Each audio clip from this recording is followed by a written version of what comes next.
This is the Four-Man Rush.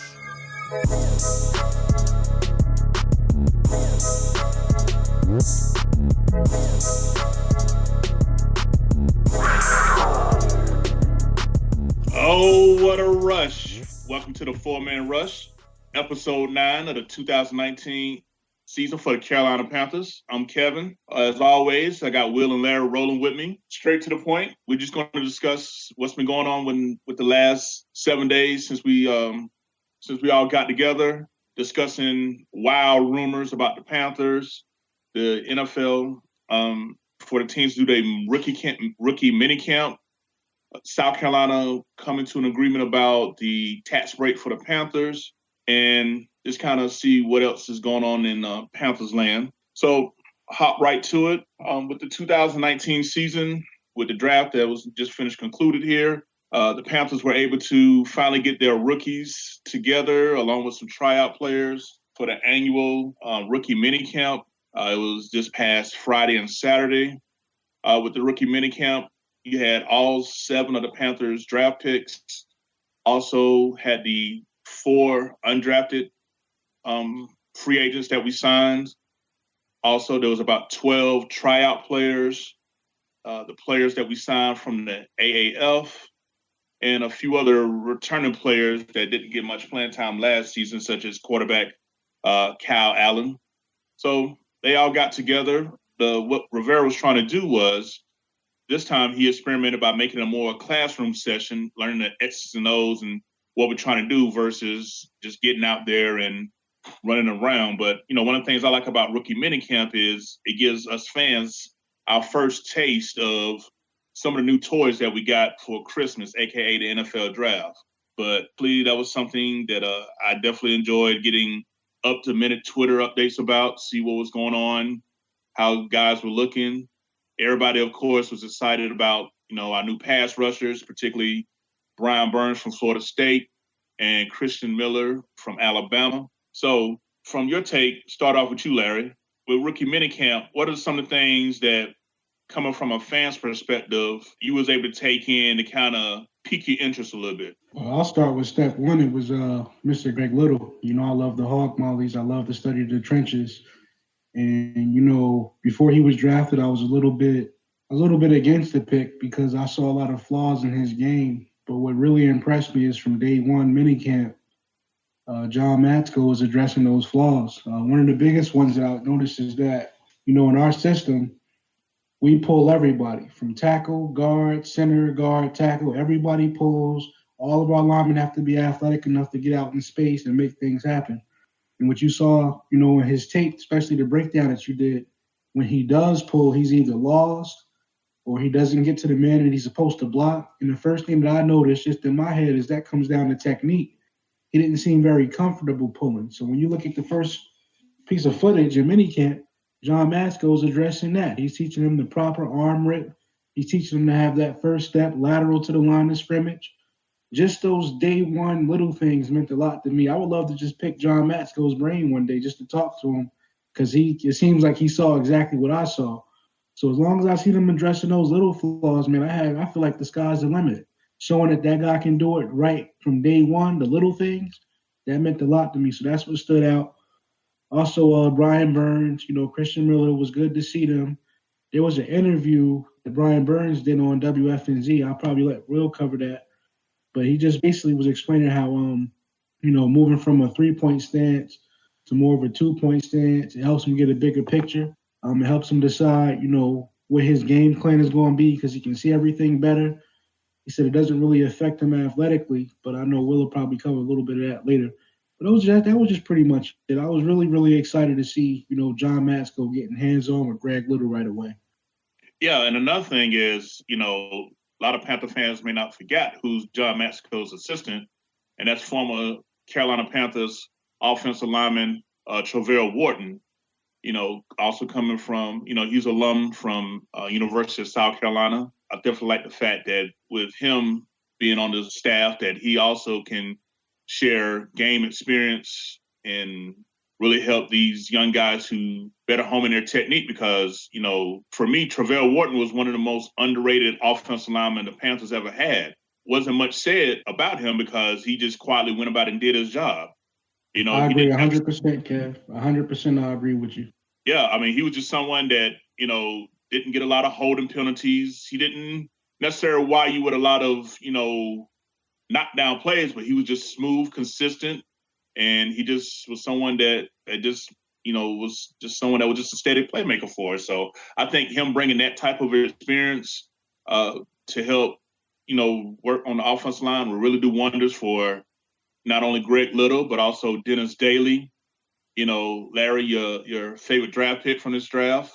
So, you know, so we definitely look forward to seeing what kind of magic Masco and Wharton can do with these players. But I definitely like, as you stated, them working on technique from day one, because that's something that's going to come with repetition after repetition. Also, having Wharton in there, he had a lot of experience at guard. You look at the position flexibility as of it stands right now, you got Moten, you got Williams, and you got Greg Little, which Ron said can probably kick in the guard if needed. So just having that experience from the interior is going to help all of those guys out a lot as well. Yeah, and another thing is people want to automatically, write off, Greg Van Roten, the guy that we thought high of last year making impact. Like you're gonna have to outwork that guy because, he played every offensive snap for us last year, made some mistakes, but with the turnover that we had at left tackle, it's kind of understandable why, he probably couldn't do his best, but I definitely expect Greg Van Roten to put up a hell of a fight to maintain his spot at left guard. So you're not just going to walk in and just take it from him. You bring up a good point, and I know everybody looks at the tackle position as the most important position, but because you just brought that up, you got to look at it like this. Greg Roten ain't giving up that spot to nobody without a fight. And you also got to look at Darrell Williams. He came here on a prove-it deal, expecting to play tackle, and now it said that he might kick him in that guard. I know he feel like wherever he get plugged in that, he's basically got to go off. He got to make sure he pops on tape so he can make sure he can secure that bag. So that's going to be, to me, left guard is probably the biggest competition right now. Yeah, I think so. But from your vantage point, Will, what was it that, as far as the skill players during the rookie minicamp, was it anyone that you particularly had your eye on that you had been kind of following, or anyone that kind of stood out that a lot of people may not be aware of? Like, from your vantage point, what was your insight on the rookie minicamp the Panthers just had? Well, just going off observations, stuff you read on the internet, you see a little bit of footage here and there. I really like what I saw with Brian Burns and Christian Miller. They were working with linebackers coach, what's his name, Steve Russ, dropping into coverage, doing coverage drills, and then I saw Eric Washington working with them on defensive line drills. So you already see that, they're going to be kind of hybrid players playing both D-line and linebackers, getting work with both position groups. So I think, Eric Washington being back with working with the defensive linemen full-time, don't underestimate that. That might be why the defensive line unit fell off so much last year, because he wasn't with them full-time like he normally is. So that's something to look forward to with Burns and Miller. And then as Larry mentioned, Burns had a good interview on WFNZ where we talked about, playing outside linebacker and being able to stand up and see things differently. The position just brings out all of his strengths. He can use his athleticism, whether he's dropping into coverage, it lets him be a pure pass rusher, which is his primary strength. So all these things, I think, we're just building a defense that really fits his strength. So, I think that's the first thing that stood out was the two new edge rushers. Another thing I'm seeing is the running back competition's getting pretty heated. We got Elijah Holyfield and Jordan Scarlett going back and forth. And, they're going to be competing with Cameron Artis-Payne, who's held that backup position now since he basically was drafted back in, 2015. So, just things I was reading there, they both showed good hands. Because I think the biggest thing for them to take reps in a game time situations is special teams, pass protection, and pass catching. So I think if they can just keep showing out doing those things very well, that running back position camp battle will get heated. And then somebody else I heard a lot of good things about was Terry Godwin. He was short-handed. He came out there with no gloves on, catching balls in the rain. So I think, with this guy, he might have a good shot to make the roster either as a return specialist or that 6 wide receiver, but maybe eventually replace Jarius Wright as that short-handed, stick chain moving receiver, Mr. Third Down. So, we've heard a lot of positive things, can't wait to see these guys in helmets and pads this summer. I'll touch on Godwin real quick. I got to see him pretty closely, man. Living here out in Georgia, pretty much see Georgia games every day. He was an asset to their offense, man. I think his favorite route was a drag route. He's good at just, like you said, Will, coming across the field. He's good at finding the zone, finding a good space to sit in. He was like a safety blanket for Jake Fromm. So, he's really similar to what Jarius Wright does for us now. So I think that'll be somebody to look out for, even though he was a 7th round pick. He has a lot of upside. So I agree with you there. And also with the running backs. Some people are sleeping on Holyfield, but, because he ran that 4.840. But you mentioned to me earlier, which I also got to see firsthand, when you actually watch his tape, you watch his reps, he don't play like he run a 4.8. Yeah, it's hard to explain, man. He's explosive.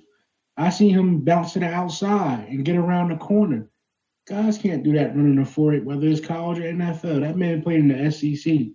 So I guess what we just waiting for is to see if he can actually bring that to the next level. Does that athletic ability that we see on tape translate to the NFL? Because as of right now, the 40 don't say it. But if you really believe in your film eye, it says something completely different. Yeah, when you look at the track record of running backs that run 4.75 and over, no running back has ever had 50 or more carries with that slow of a 40 time. So it just shows that it's a very low success rate, and he'd be a big outlier if he was able to come into the league and contribute at a high level. But I think if there's anybody that can do that, it's him. I mean, I really like his tape. He's a tank up there. He runs through defenders. He can bounce the ball outside when he needs to, and he's very explosive in short bursts. And he's got surprisingly good feet for a guy his size too. He's a good back. I'm really surprised he went undrafted just off, the 40 time. Yeah, because when I looked up, some information on both of these guys, I think we shared it earlier this morning amongst each other. Amongst SEC running backs in the 4th quarter in 2018, Jordan Scarlett rated number 1 highest graded running back in the 4th quarter with at least 25 attempts. He was graded at an 85.8, and Elijah Holyfield came in 3rd with a 4th quarter grade of 76.5. And what that means was when it came to converting first downs and moving the chain on 3rd down and getting touchdowns, these guys were very productive in the 4th quarter. So basically when it's money time, these guys stepped up and performed. And I think that these are the type of things that 40 time mass, people don't forget about the tape because they get so stuck on how guys running in their draws in February, and I just really think that when you do your due diligence and just really look at the overall, tape of these guys, you'll definitely see that, they got some things to work on, but the playmaking ability is there. The ability to affect the game positively is there, and they did it with consistency. So, nothing's going to be given in this running back battle. I think it's going to be, one of the many hotly contested battles there. You guys brought up, Cameron Artis-Payne. We also have guys like, Elijah Hood, who's hungry. Also, a lot of people forgot about Reggie Bonifant out of Louisville. He played quarterback, running back, and wide receiver. Now, obviously, for a majority of us, we probably think those guys are going to be automatic cuts, but, they hungry. They got a family to look out for, too. So they're going to be coming with it. So I definitely think you're going to see, a wide variety of plays being made from a little bit of everybody. It's just going to come down to who does it better, who does it with consistency, and pretty much with McCaffrey getting the number of touches he get, what do you bring on special teams? I think that's going to really help decide, who's going to make this, who's going to get these 2 running back spots behind Christian McCaffrey when it comes down to it, because we already know Alex Armour is going to be the fullback, and usually we keep a fullback and 3 running backs. So it's definitely going to be good. And I think when we get down there, because the 4-man rush will be in Spartanburg at Camp Wofford, we definitely will have our eyes set on what each one of these backs do and what they're going to bring to the table. What do y'all think is the stiffest competition going into camp? Is it the running back position like we just talking about, or do you have something else in mind? I'm looking at the wide receiver position. I mean, you got number 1, obviously, you got DJ Moore, you got Curtis Samuel, and you got Jarius Wright, Chris Hogan, Torrey Smith. But then you got guys like Rashad Ross from the AAF. You got Terry Godwin. You got Mose Frazier. And you got another bunch of guys that have been on our practice squad for, a year or 2 now. So I think that last wide receiver position is going to be stiff competition. And when you think about it, we don't really have a true return specialist on the roster right now because Demir Bird left to Arizona. So with DJ Moore and Curtis Samuel assuming bigger roles as wide receivers and Christian McCaffrey basically handling the workload as a running back, you don't want those guys back there returning punts and kicks. So I think that last receiver position is going to be key because I think although he's going to be 6 on the depth chart as a wide receiver, he's going to be probably the starter as the kickoff and punt returner. What about you, Cam? Yeah, for me, as far as battles, I'm kind of looking at on the defensive side, 2 different positions. I'm thinking, linebacker position for one. I mean, with Thomas Davis Sr. moving on to the Los Angeles Chargers, you got to think when we go in these different fronts, there's a linebacker slot that's open. Think about when we're going out 4-3 base. When we go to the 4-3 base, Luke Kuechly is the Mike linebacker in the middle. Shaq Thompson took over TD's, will linebacker, weak side. So who's going to be the Sam, the strong side? And it's been, said that, can someone like a Burns or a Miller, could they fit in that role? Me personally, I would love for last year's linebacker picks, Jermaine Carter Jr. and Andre Smith, see what they can offer as possible options to play the Sam in the 4-3 front.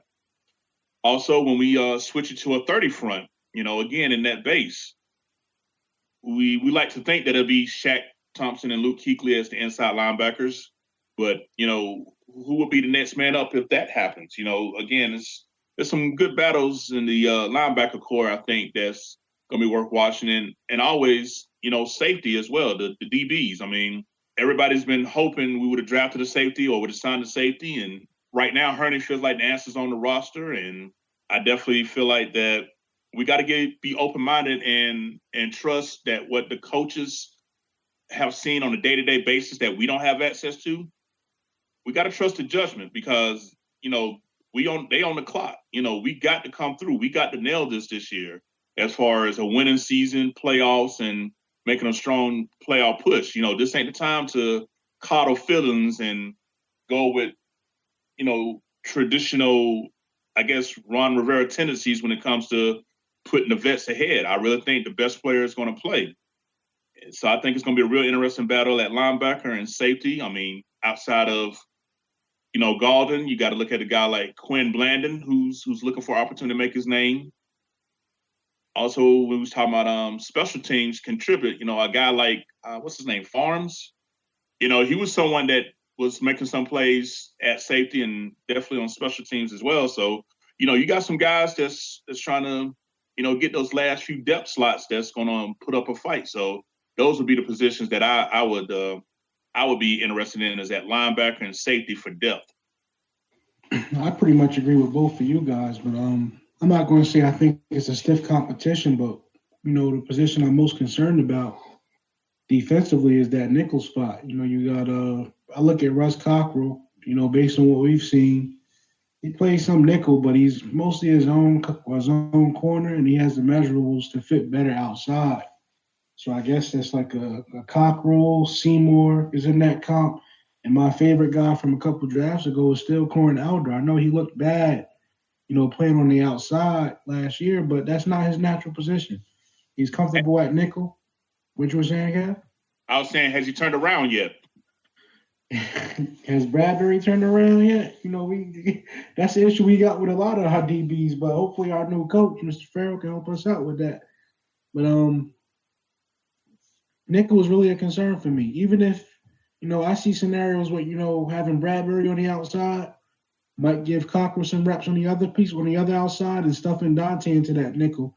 That's just my concern, man. I just want to see how the secondary is going to actually unfold. It's really just a big question mark. It's not so much of a competition to me. It's just a question mark of how that's going to come into play. And then, I look at some of the guys that contributed on the edge last year was Mr. Cox and Obata. And I like Obata a lot, but I don't know if he can play, if we go to that 30 front, can he play a stand-up 3-4 linebacker? Who knows? I know he has athleticism, but it's not something that's on his resume. I'm wondering how much longer Cox is going to stick around because we have quite a few seasons to see what he's able to contribute. His biggest weaknesses is just identifying a play. He couldn't really determine if it was a run play or a pass play, and that kind of concerned me. So, he's a guy we got to look at as on the bubble. So that whole edge, whether you're in the 30 or the 40, that whole edge class, that's just it's just interesting to see how that's going to unfold. Other than that, man, I'm just excited to get the cap. Yeah, and I think that, the signing of Bruce Irvin is going to pay dividends both on and off the field. I think that by his whole career being a hybrid player, that he can share the experience with these guys. Because I believe, if I'm not mistaken, his first 2 seasons with Seattle, he was primarily a linebacker. And then his 3rd season, that's when he switched over to being more of a defense end. So, he can bring that experience of what it was like to be primarily one and then switching over and then alternating back and forth between the two. So I think that all the edge guys can learn a lot from him, not only just Christian Miller and Brian Burns, but as you mentioned, a guy like Haynes, I know when Bruce Irvin signed that he mentioned Cox Jr. specifically, but I think, a guy like Haynes, who's often forgot about by Panther fans, the 30 front was what they did a lot at Ole Miss, and he's like their all-time sack leader. So, he's definitely someone that I'm really looking forward to seeing what he's going to definitely do now that we're going to be playing more of what comes natural for him.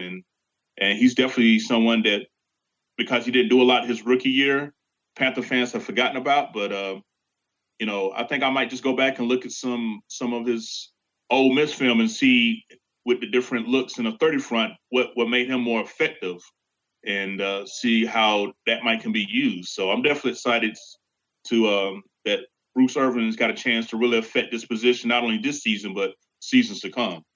And as far as the competitions at various positions, can we talk about supposedly the biggest one? Is there really a quarterback controversy in Carolina, guys? I'll let Will address that one, man. Y'all go ahead with that nonsense, man. Go ahead, Will. Take this on in, man. Controversy is a strong word. It's obviously not a quarterback controversy, but I think there's more of it's more than what Hurney's making it out to be, but it's not anywhere close to what the media is making it out to be, is what I'll say about that. You don't draft. Will Grier is not laying in bed staring at his ceiling fan saying, "Oh man, I dream of one day supporting and backing up Cam Newton. I can't wait to sit the bench and hold a clipboard and support and help Cam Newton become the ultimate pro." He says the right things to the media, but if you make it to the NFL, you're a competitor, you're out for blood, and he's coming here to try to go be the starter. And I fully expect Cam Newton and Will Grier to push each other, and they're going to bring the best out of each other. And I think as a result of this competition, we're going to see the best Cam Newton that we've seen in years. But I think somebody on WFNZ this morning said it best. The only quarterback competition is Carolina is between Cam Newton and his shoulder. I fully expect Cam Newton to be the starting quarterback coming into this year. And then hopefully, Will Grier can take his rookie year, learn a lot. And if he needs to step in, he'll be ready to go. The way I see it is just pretty simple, man. I think people are looking too deep into this thing. It's as simple as this. You got to have a replacement for Derek Anderson. Not saying that he was somebody special, but it don't give you a good feeling when you know that if your quarterback go down, your season is almost lost. Like that's just not a good feeling to have. We look at Real Greer with his upside. He's possibly somebody that can come in and we not miss a beat. You know, we see that all the time around the league. Look at the Philadelphia Eagles.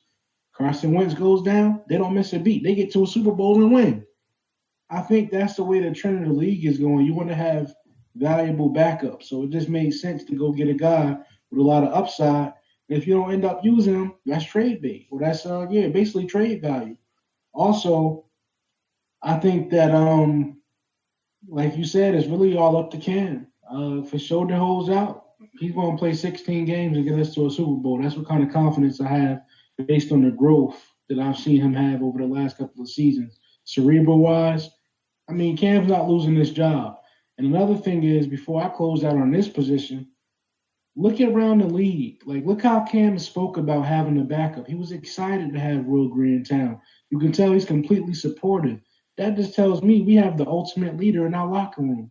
Everything that people complained about for the last 8 years, oh, Cam is not a leader. He's too flamboyant. He's a leader to me. Because look what happened in Denver.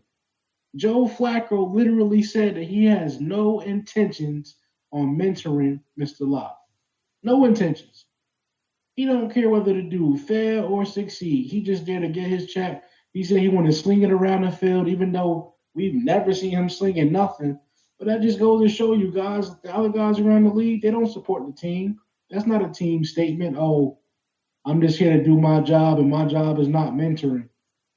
I really commend Cam for the way he took the approach, with bringing Will Greer in.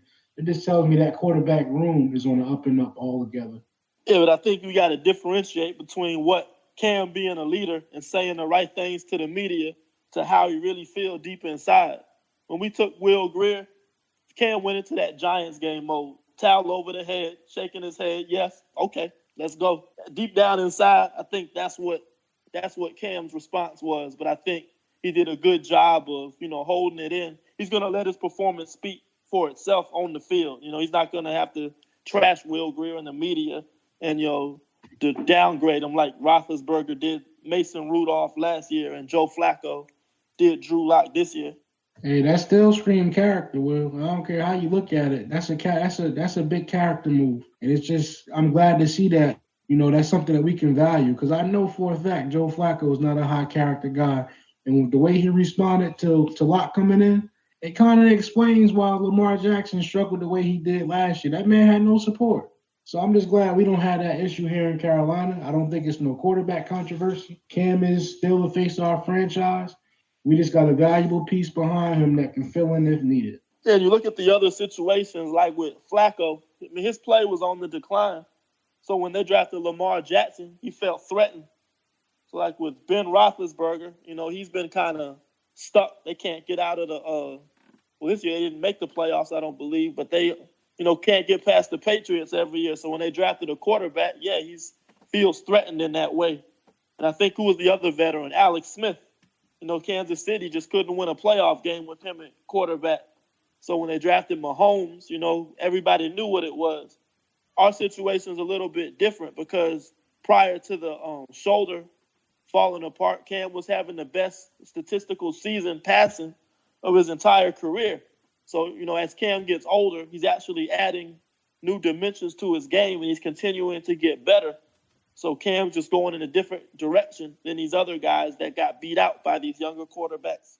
Yeah, and one thing that I like about this whole situation, with Cam Newton and with Will Greer is the fact, like you said, when Cam put the towels head against the Giants, when they came back and tied up the game in the fourth quarter, it's like, all right, it's on. Anybody that knows Cam knows he's ultra competitive.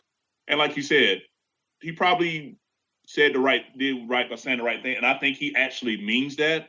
But again, I just think he's just ready to just let us play talk for him. We're talking about a guy that's going into his 9th year, pretty much has had all the hype around him, since basically, arriving on the scene in college in Florida. And, we all know about everything that took place from there on out there. But I really look at Cam Newton as someone that's looking forward to the silence and doubts, because he said he's not speaking on everything, but he's hearing all the noise, all the doubt. And if this was another log on the fire that's going to bring out a better Cam Newton, and personally, I want to go on record for saying that I think Cam Newton, if he's going to be healthy this year, he's going to be better than the 2015 MVP version.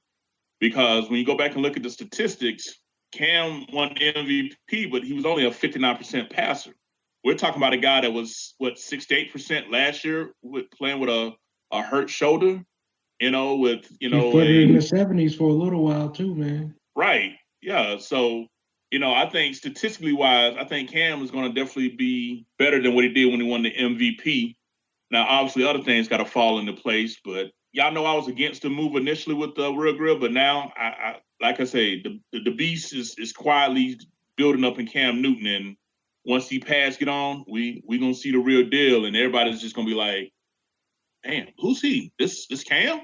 Nah, this Ace Boogie." You know what I'm saying? So I'm definitely looking forward to it. So I'm with you. I don't know who's gonna be jabbing with him at camp since TD gone.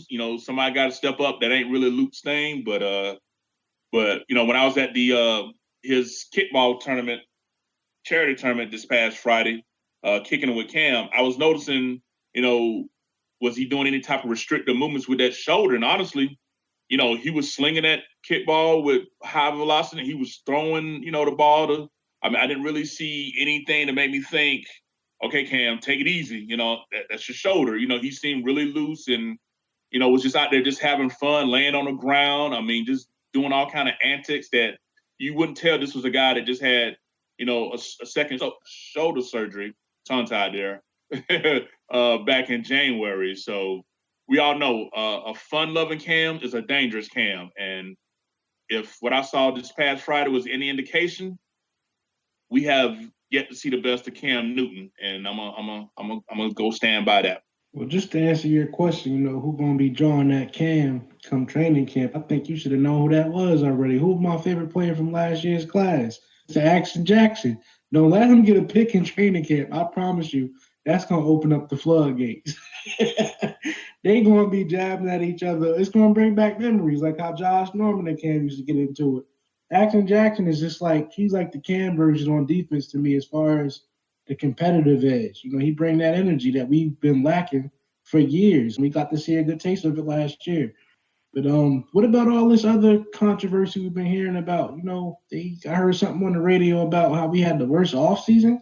What y'all think about that? It's a lot of misinformed opinions out there, if you ask me. One, I forget his name. That just tells you how much he's a nobody.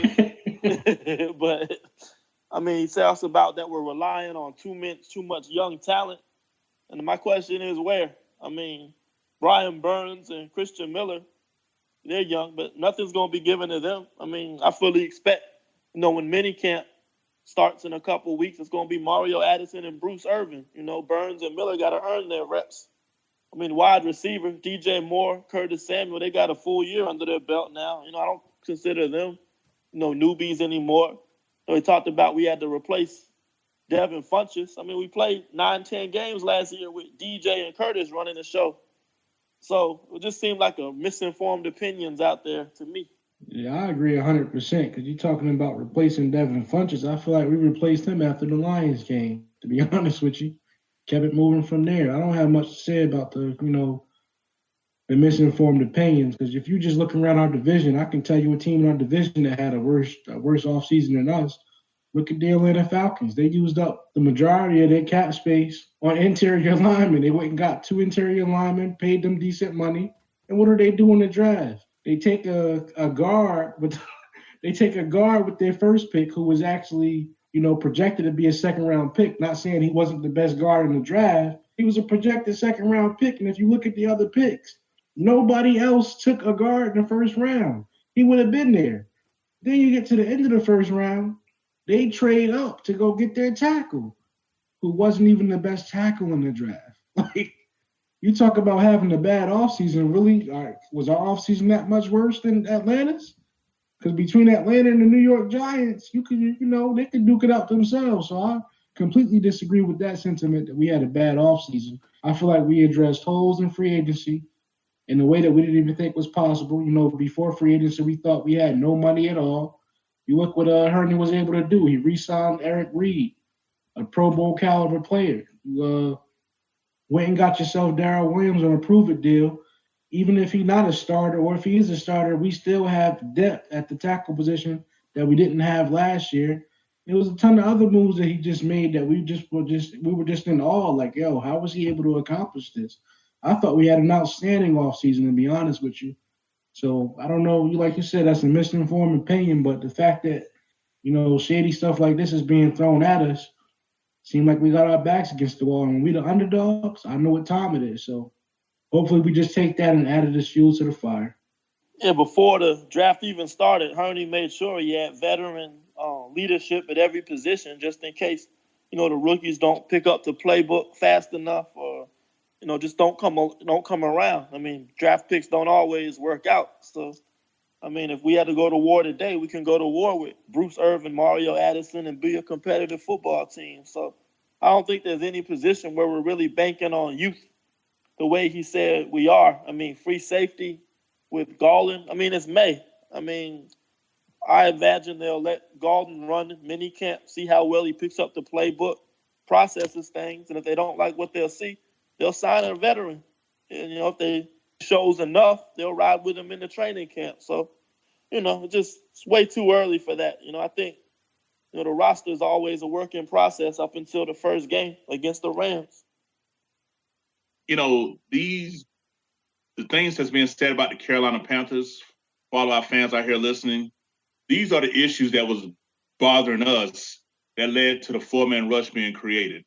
We were tired of the national media pretty much anything dealing with us, it was something negative about Cam, attitude, or anything like that, or it was a quick gloss over. Understanding that we have a smaller media market, we're not large like the New York market, the Los Angeles market, other, much bigger metropolitan areas. And when people speak about us outside of the Carolina Panther fan base, when we speak to our other friends and family who are football fans, and they always come to us with these crazy things they're hearing, this is why we had to do what we had to do and form the four-man rush, because we had to tell the story the way it's going to be, the way it's actually told. So by, speaking on these rumors, this is just reaffirms our passion why we like doing what we do for all of our fans out here. We want to bring the story to you factual, logical, and credible, because these things that the media is putting out or opinions being said, 90% of everybody else that's not a Panther fan is probably going to believe it. And that's fine. We know what they say about opinions. They're like, another part of the body, but, I'm going to leave that alone. But overall, hearing stuff like this is what's make each one of us here at the Four-Man Rush love our job. So if that's what they want to say about us, fine, cool, no problem. We'll see you week one when we shot the Rams 27-10. Yeah, I said it first. 27-10, Panthers beating the Rams at home to shock the world. That's what I'm gonna, spit out on my end. That's just how I feel right now. But moving right along, so speaking of the Panthers and the Carolinas in general, this past week down in Columbia, South Carolina, after a much dragged out debate, the Senate of the South Carolina government decided to grant the $120 million in tax breaks to the Panthers to allow them to be able to build their new headquarters and practice facilities in the state of South Carolina, and particularly in the York County area, which is right along the state line. And to be more specific, looks like they're targeting the city of Rock Hill. And there was some politics being played, of course. There was some doubt being, about it, because it was allowing this tax break, was it going to give the money back to the state that the Panthers are saying? And, it was just some back and forth. Even one guy stood up and said, Well, I'll vote yes if the Panthers will play 2 games in South Carolina each year. Like, any game not at Bank of America is a disadvantage. I don't care if we played at where UNCC play football at. If it ain't at the Vault, it's a disadvantage for the Panthers, and I'm just glad that the vote came down. It was 27-15 in the South Carolina Senate to approve the tax breaks for the Panthers. And for those that's not familiar with it, all these tax breaks are saying is that for the Panthers to anyone that works for the Carolina Panthers organization, it's not a blank check for $120 million that they're giving. Basically, no one is going to have to file their taxes for the state of South Carolina. So basically, they're allowing this money, since you're not filing your taxes, all this money is going to go towards what the Panthers are going to have to spend in order to build up the facility, to build the headquarters and things like that. So, just to dispel some of the rumors, because I saw a lot of it in the Panthers group. So, state of South Carolina did not just write a blank check. Basically, the Panthers organization's not going to have to pay any state taxes, and that money not being taken out for taxes is going to go towards building up the new Panthers headquarter and facility. We don't like to do politics, on here. We like to keep about football. But starting out with you, Will, what would you like to add to it about this whole South Carolina headquarters tax breaks thing? Well, originally I liked the idea. I think David Tepper is really embracing the 2 states, 1 team model by wanting to continue to play games in Charlotte, but have the headquarters in South Carolina, have training camp and practices in South Carolina. So just really make both states really feel, a part of the team. And I think, you look at the Panthers, I think the New England Patriots are the only other team that kind of represent multiple states at once, off the top of my head. But, I just really like how he's kind of trying to embrace that model. So I'm happy they were able to get something done, and I hope it works out. I live in Atlanta, so honestly, I'm so dedicated to this. I don't care where we're practicing at, I'm going to be there. So I know, for South Carolina residents, that is a little bit concerning if they got to pay, maybe higher taxes, to have a venue over there. I know a lot of them are concerned that they might not get the same return investment because when you sign that contract, there's nothing that, there's nothing that holds the owner responsible for making sure or guaranteeing that there's a profit for the city or the state. But I mean, I try not to do politics, man. It's all about football. It's all about making sure we put our players in the best position or the most comfortable position to succeed. And I just thought this was just a gesture from Mr. Tepper, to make sure that the South Carolina state is involved. And, I'm glad it got approved. So hopefully, pretty soon we'll be able to, instead of going to Wofford College, sitting in that beaming sun, we might be able to step into a dome and watch practice a little bit. So there is some upside about it. I just don't, it don't concern me too much. It is what it is. The government is the government. We don't have no control over what they do. Yeah, and, another thing to keep Panther fans abreast on, if you want to get an idea of what the Panthers headquarters and facility is looking at, I mean, David Tepper himself has mentioned, want to model something very similar to what I hate to say this name, but the Dallas Cowboys. Yeah, I know that's bitter for a lot of Panther fans to say, but the Dallas Cowboys, facility, it's called the Star. It's pretty much a state-of-the-art, facility where not only they have, practice and headquarters, but they have restaurants, retail stores for shopping, all type of business where it's pretty much, making money 24/7, 365, not just for, the Cowboys, but for, the area as well. And this is something that David Tepper is wanting to, bring here with the Panthers. It's about, I'm looking at it right now. It's about 510,000 square foot indoor athletic facility. It's not even in Dallas. It's in the city of Frisco, Texas. So, if y'all just want to check it out to see what potentially our new headquarters going to be looking like, just look up Dallas Cowboys practice facility. It's called the Ford Center at the Star. It opened up in 2016. It holds 12,000 fans. So, just to give you guys an idea of what you possibly can be looking forward to with the Panthers when they open up their facility. That's pretty much all that's on my mind, fellas. Anything else that y'all want to touch on real quick before we wrap this up? No, that pretty much covers it. Just stay with us as we go through the off season. This is probably the slow part.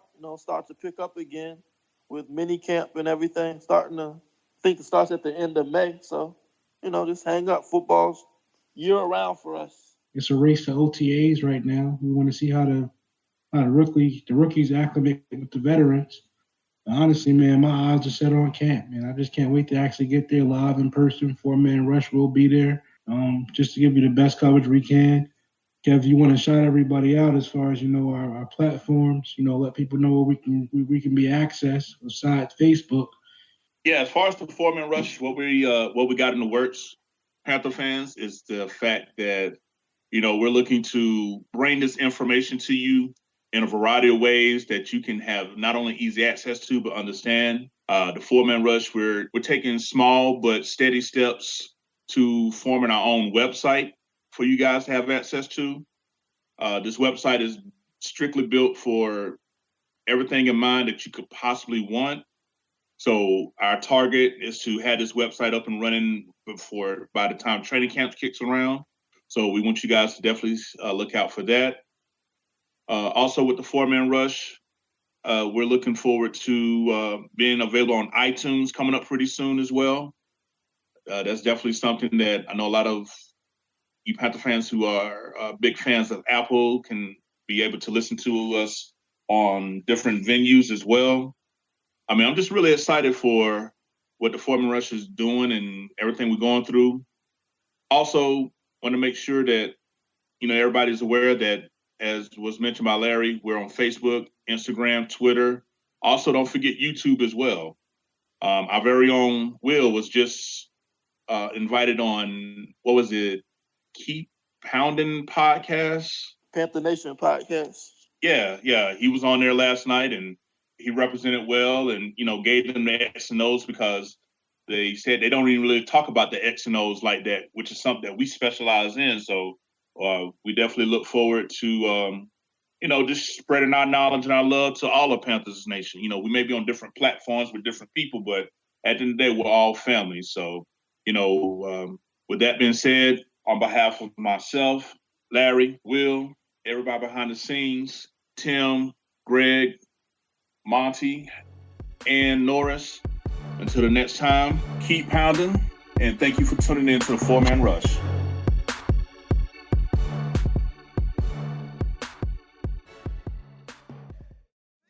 I'm just taking time to really let it breathe, so baby just chill. She love it, we out in public and we can just chill with my partners and we can go back to my crib and just chill under covers and do we come in. The 4-Man Rush is brought to you by the love and respect of and for the Carolina Panthers and Carolina Panther fans everywhere. Keep pounding.